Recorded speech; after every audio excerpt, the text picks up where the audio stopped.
Ms. Liza Isamojo, and I am your mathematics teacher. And for today, I will present to all of you the 4 basics operation. And before we will start, we have a prayer, please. Please, can you stand? Thank you. In the name of the Father, the Son, and the Holy Spirit, amen. Glory be to the Father, to the Son, and the Holy Spirit, as it was in the beginning, is now, ever shall be, world without end. Amen. Good afternoon, class. For today, we will have a mathematics class. And are you ready? I will present to all of you the 4 basic operations.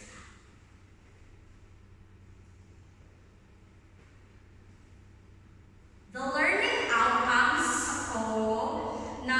I want all of you that at the end of our class, gusto ko may matunan ka masapon. First, gusto ko mabalaan nyo or ma-identify nyo 4 basic operations na ma-apply naman sa atong pang-adlaw-adlaw na pamabuhi. Like, for example, kung masakay ka mo sa mga jeep, mabayad ka mo pretty, isipon mo yung money, and then, how you handle, like, kung paano ka mag-book, di ba, gina-measure mo man na kung pilada nga salt, pepper, water, and piputang, di ba? And then, how you apply the correct operations to solve the numbers. Like, kung 10 ako gusto ko magbabalang cookies. Then, paano ko siya isolve ang akong money? Kung 10 money ko, 10 pesos lang. Then, ang cookies, tag 15 pesos. Pila ay hanang bilin sa aking nga kwarta ngayon, hindi pa siya itipunan at is kumabaka lang akong gusto nga cookies. Diba? Okay. Discovery time. Before we will go to our discussion, I want all of you to solve, or do you have idea for our class today? Amo din siya guys, ang akong ng cookies ni gusto itagpon. Bilang sa ayah kamilo.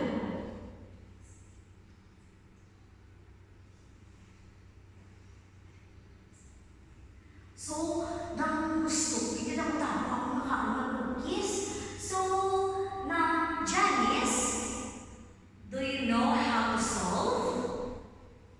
Kung kabalo ka kung kapilipinan sa kabilog, first, everyone sa class, iisipon mo isa kung pinanan sa kabilog. Kung may makabalo at the end of our class, kabalo ni mag-solve, may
sila together. Di 2 pencils ni Janice plus ang 2 Yamaha pencils, and then ang 3 naging hatag ni friend niya nga si Joseph. So, pila ka bilog? You will put together. So, plus 2. So, isipon mo ni sa class kung pila ni kabilog. 1, 2, 3, 4, 5. So, you have 5 pencils. Gets na lang class? Very good.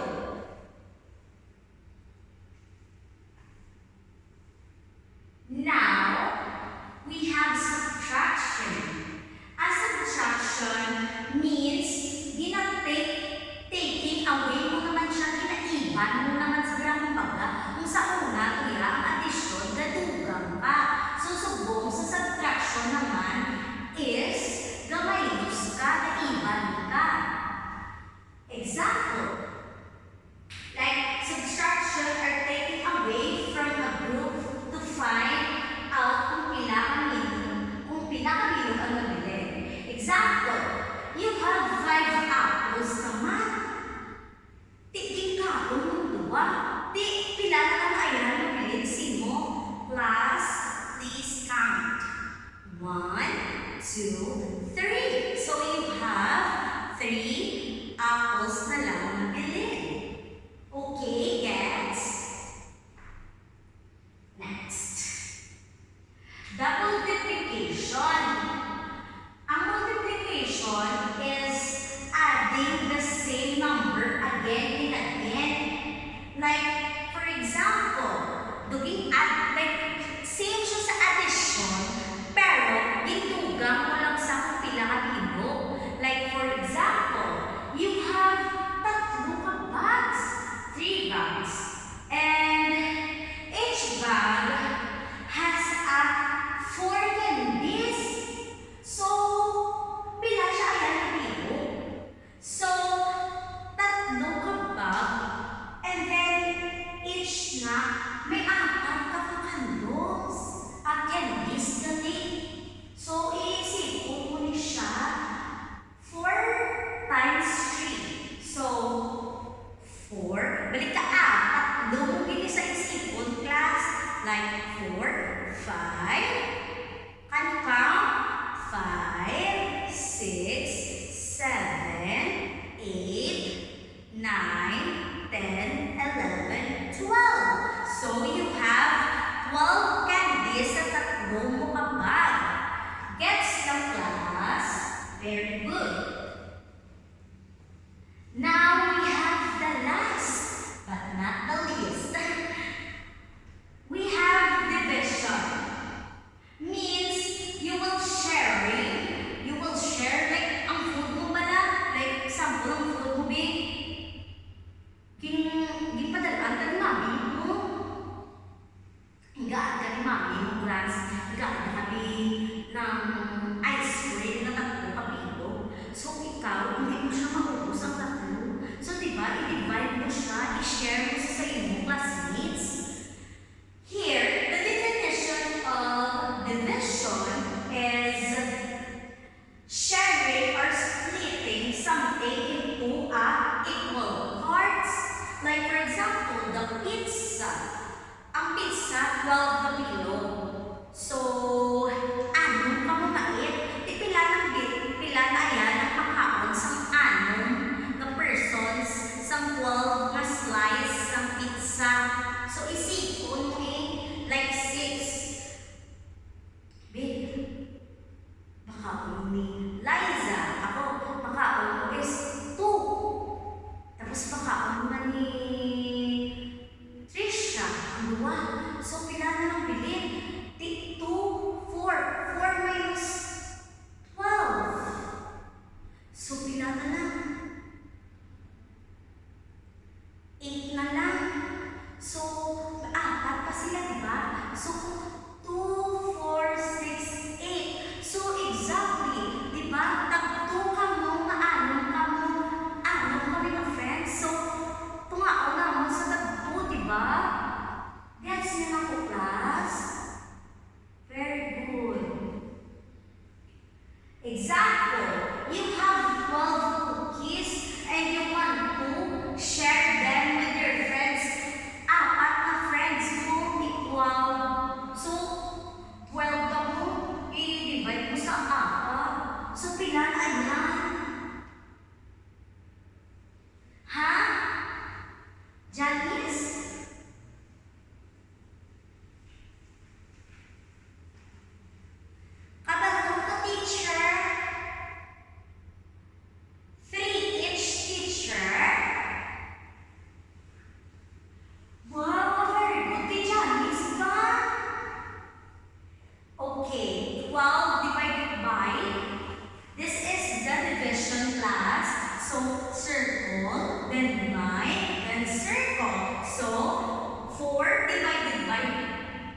dual cantilever. Okay, class. Ari na ang last. Charis. You will try, and then once you know the answer, I will give this. But di lang siya class isa yung answeran di dua. Okay? Kung sino makaduwa ka points, iyato ko sa iya. Are you ready? Okay. I-explain ko sa inyo ang question. Si Sarah, may tatlo ka balon. May ang iya mama na naghatag sa iya sa duwa ka more balloons. So, pilari sa class. How many balloons does Zara have now? A, 4. B, 3. C, 5. D, 2. How many class? 5. Very good. 5. Okay. Joseph, you have 1 point. And Janice, you have 1 point. Kung sino takwa sa makasabat sa other question na ang muli siya will have a correction tape. Try this. Si Lina goes to the bakery shop, and nagpakas sa 5 ka-box sa cupcakes. Ang each na has 2 kabilog. So, 2 na sa 5 ka kabilog, ang 5 ka box, may tag-2.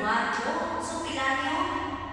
2, 4, 6, 8, 10. Okay. A. 8. Sinong nag-answer A? Wala. B. 12.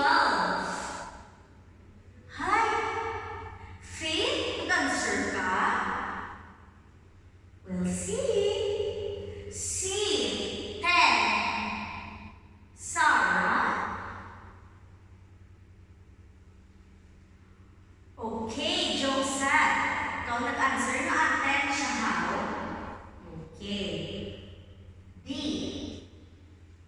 Ikaw, Janice. We will see. Okay, class. The answer is 10. Joseph, you have your prize, the correction tape. Very good.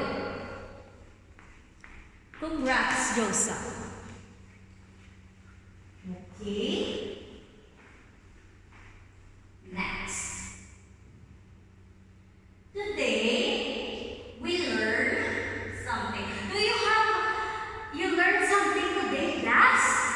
Very good.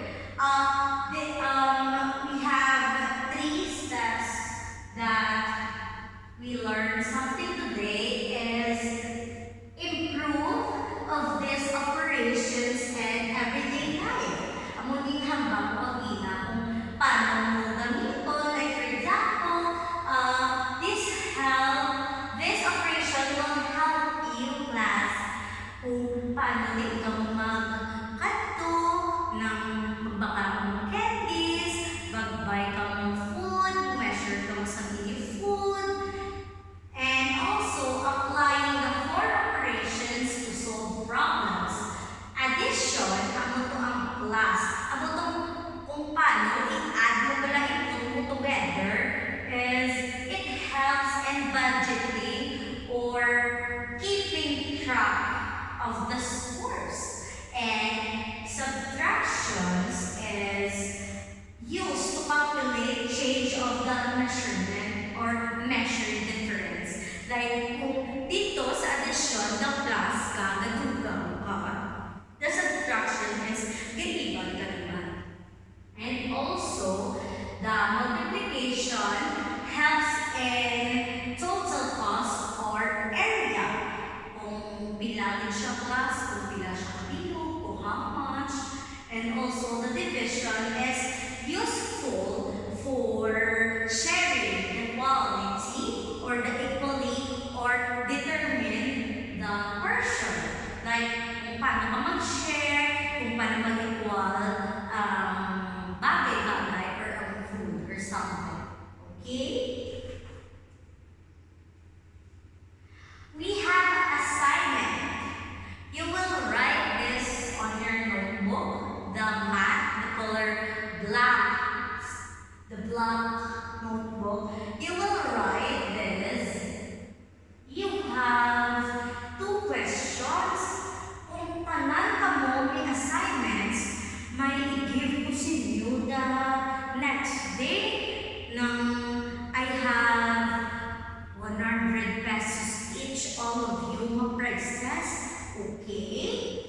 Basahon ko plus ha, I have here ng basahon ko siya para ma-analyze nyo.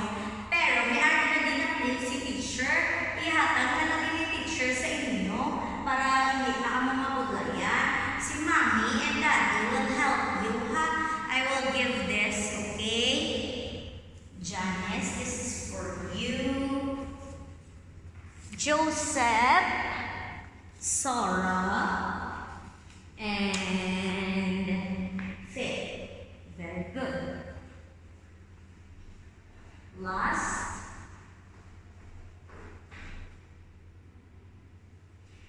Thank you for today. I'm so happy for today class because I have all of you. Please stay kind and let's all of you please stand. We will pray. In the name of the Father, the Son, and the Holy Spirit, amen. Glory be to the Father, and to the Son, and to the Holy Spirit, as it was in the beginning, is now, ever shall be, world without end. Amen.